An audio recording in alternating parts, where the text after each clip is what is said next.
represents a few of the Clippers players, and Lieutenant Colonel Allen West, who's a Fox News contributor and a former Florida congressman. Gentlemen, thank you both so much for being here.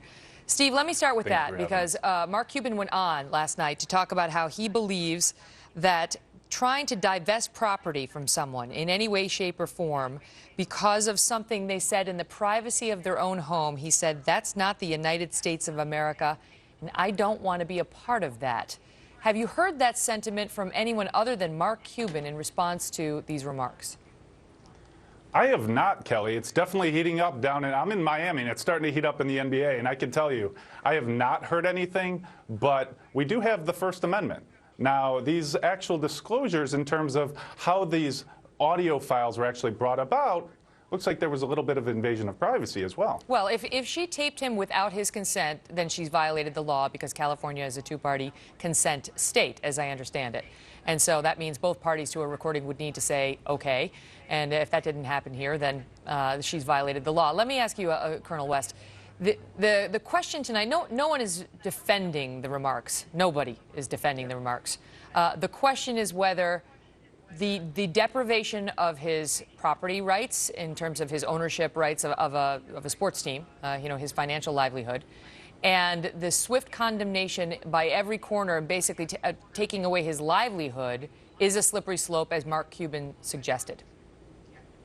Yes, you're absolutely right. It is a slippery slope because when you think about the fact that he was convicted and tried in the court of public opinion, but as you just talked about in the court of legal opinion, that evidence that would not be admissible because it was a violation of the law in California.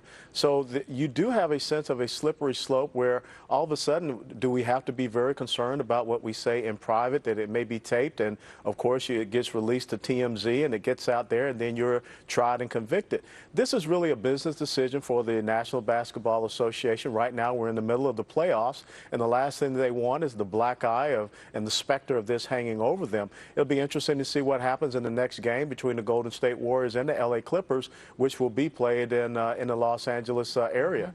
Steve, Kareem Abdul-Jabbar came out today with an interesting piece talking about how this is the finger-wagging Olympics. And he obviously is no fan of these comments. But he also said, shouldn't we be equally angered here by the fact that this man's private, intimate conversation was taped and then leaked to the media? He says, the making and release of this tape is so sleazy, just listening to it makes me feel like an accomplice to the crime. I mean, is this the future of America, where private conversations between two people who are supposedly in a relationship wind up going public, and then somebody who makes clearly inappropriate remarks, to put it charitably, has everything taken away from him? Megan, I think you're spot on. I think that this potentially become the norm. I mean, look at this. I mean, if this happens to Mr. Sterling, this potentially could happen to anybody. You never know. I mean, what potentially might happen. This could be the opening of a huge Pandora's box. What do you make of it, Colonel West? Because the NBA has come under fire in recent years. I mean, there was a book written about the NBA in 2004 talking about the number of crimes that the players had committed or been accused of or convicted of, which is really the only relevant standard. And, to see the players uniformly stand shoulder to shoulder to shout down racism was a powerful thing and a good thing.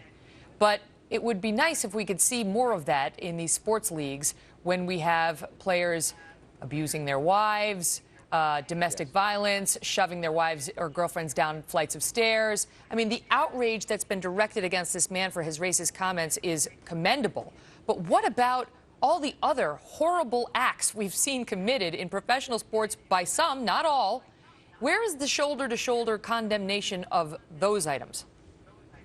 Well, it's an interesting aspect of our culture and what we are willing to accept and what we are going to stand against and not accept. In professional sports, the athletes are the ones that get all the attention, and they're the guarded ones. I mean, you don't want to start losing athletes because then that affects your franchise, which affects, who's coming out and paying the tickets to see the team. It's much easier to go after the coaches and definitely easier to go after the quote-unquote 1%, which are the owners. But when you look at our culture, and one thing that I have to admit and find interesting, Where's our outrage when we have the off-mic moments or the behind-closed-door moments, such as what we just saw with Secretary of State John Kerry, or when you have our president who leans over to then-President Medvedev and says, tell Vladimir Putin that after re-election I'll have more flexibility. I think that is behavior that reflects badly upon your foreign policy. Of course, we don't condone or accept what Mr. Sterling said, but it is interesting how our culture responds to some of these incidents, which have a broader effect upon our country as opposed to our sports entertainment livelihood. And, as Kareem Abdul-Jabbar comes out and he says about the tape, we didn't steal the cake, but we're all gorging ourselves on it.